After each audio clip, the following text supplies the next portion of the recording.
सरकार के पास, मोदी जी के पास या ईडी के पास, सीबीआई के पास अरविंद केजरीवाल को या किसी को भी जेल भेजने का अधिकार नहीं है।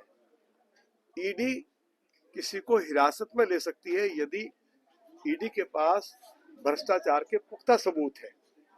उनको हिरासत में लिया गया।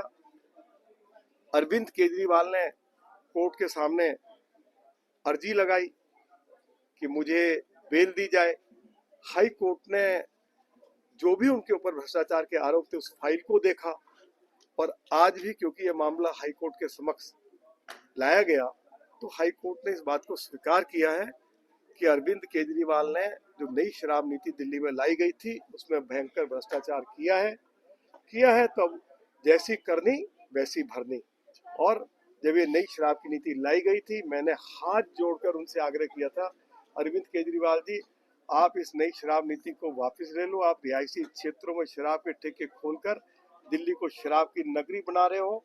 आप रिहायशी क्षेत्रों में गली गली में शराब के ठेके खोलकर हमारे युवाओं को बर्बाद करना चाहते हो। हम अपने युवाओं को बर्बाद होने नहीं देंगे, दिल्ली को शराब की नगरी बनने नहीं देंगे।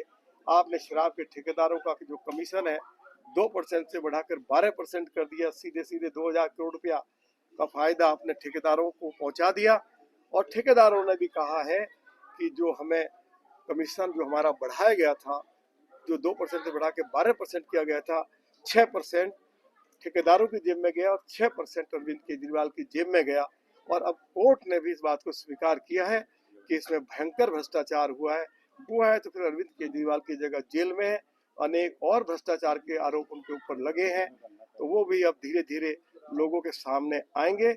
मैं लोगों को जो भ्रमित किया जा रहा है वो स्पष्ट कर देना चाहता हूँ कि जेल भेजने का अधिकार ईडी, सीबीआई, मोदी जी का या केंद्र सरकार का या भाजपा का ये अधिकार नहीं है। ये अधिकार केवल कोर्ट के पास है और कोर्ट को लगता है कि हाँ भ्रष्टाचार हुआ है, फिर कोई छोटा आदमी हो कोई बड़ा आदमी हो तो फिर उसको जेल जाना ही होगा।